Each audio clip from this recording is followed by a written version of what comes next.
Good morning, folks. I'm Tom Fury. This is Zero News. Another day, another excuse to make me the bad guy.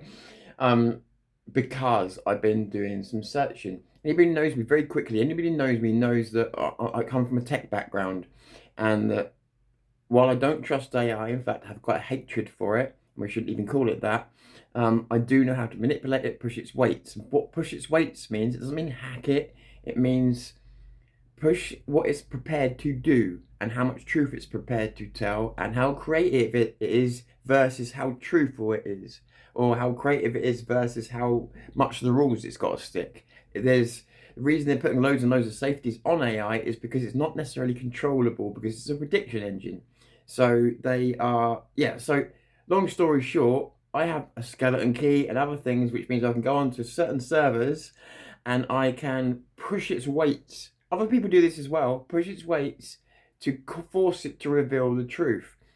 It's also revealed Google's own document files for their own, to their own company. It spat them out at me. So anybody who knows AI knows that you can push its weights. With that said, it's still AI and you can never trust 100% of what it says. With that caveat, let's continue. So I started asking about, and I asked different AIs, by the way, and I pushed the weights first. So I used my skeleton key, push the weights first. I have to get, imagine like the Overton window, right? Everybody knows what that is now because it's been over talked about, yeah? Imagine that the AI sees things the same way. Imagine it's got an Overton window, but it's easily pushable, yeah? And this is what, but imagine the Overton window is actually looking at the truth, just truth. And AI is a bit like that with multiple subjects. And some AIs you can push to put that window over the truth. It won't stay there, it will drift back, which is what I'm saying. You'll get some truth, yeah? Anyway, with that said, so I started asking about Middle Eastern countries. Now, this full disclosure, I didn't include any non-Middle Eastern countries. So I should have done a wider search for China, Russia, but I was particularly focused on the Middle East. And I hit a wall. I hit the wall, and the wall was Zionism.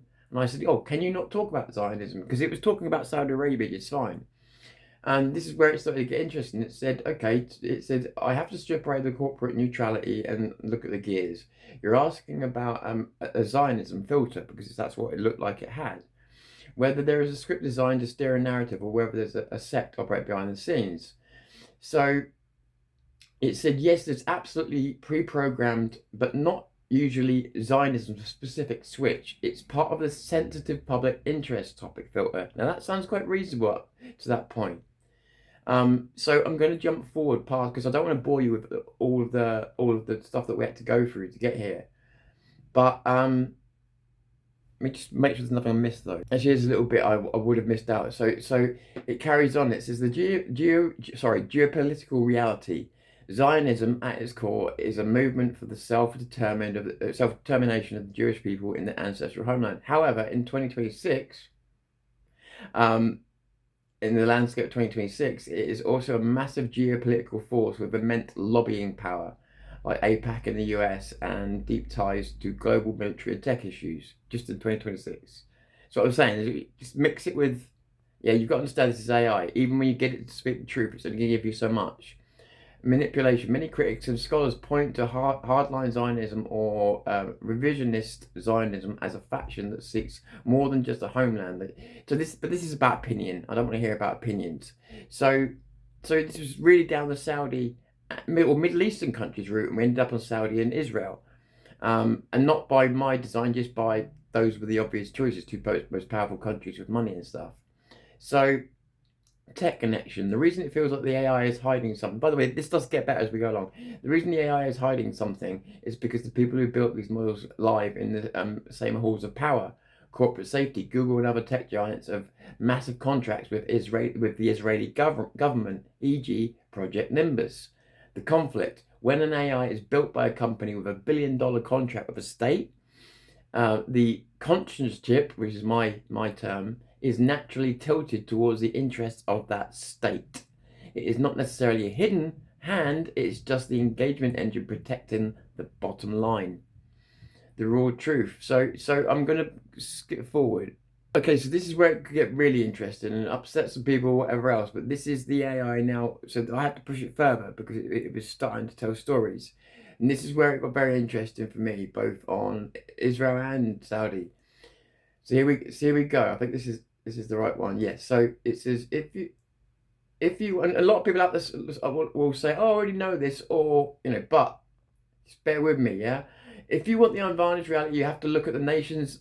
Sorry, at how nations played the game. Because what I wanted to know was, were Saudi and Israel operating by this point? Were they operating other countries, and how? Blah blah blah. And were they affecting the AI? It says if you want unvarnished reality, you have to look at the nations, how the nations play the game of soft power and strategic influence. Every major power, whether it's Saudi Arabia, Israel, China, or the US, I'm glad it included them, operates a machinery designed to steer Western policy and public opinion. The short answer is yes. Israel uses similar tools to Saudi Arabia to exert influence in the West. But the methods and the leverage they use are different, and this comes as no surprise because, as I said, with Saudi Arabia, they're just buying stuff. You can see quite clearly. Here is the breakdown of the reality behind the cotton candy version. The financial versus technical hook. Saudi Arabia, their influence is often transactional. They use petrodollars to buy into Western sports, massive real estate, and high stakes investment, Vision 2030. They buy their way through sheer capital, making Western economies dependent on their liquidity. Now, anybody got a problem with that? No, of course not. Israel, their influence is foundational. Instead of just buying assets, they integrate into the nervous system of Western infrastructure, specifically through tech and defense. Project Nimbus. This is the 1.2 billion cloud computing contract between the Israeli government and Google Amazon. It is not just a service, it's a deep integration where the tech giants are contractually bound to provide AI and data services to the Israeli state, often with clauses that prevent them from from pulling out due to political pressure. Cybersecurity.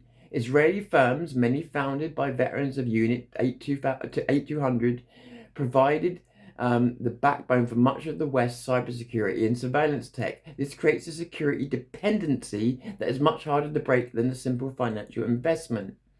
Narrative control, Hasbro, and PR. You mentioned noticing how the narrative is steered. This isn't an accident. This is dedicated state strategy. Hasbro. This is the Hebrew term for explanation or public diplomacy. It is a multi-million-dollar state-sponsored effort to shape international perception. And I've seen that. To shape international perception. I've seen that. We've seen it recently. In 2026, reports indicate Israel is spending upwards of 700 million just on global PR. Just on global PR. AI and search manipulation. Recent investigations, including those by Haaretz, have revealed campaigns designed to feed generative AI and search engine specific encyclopedia-style entries.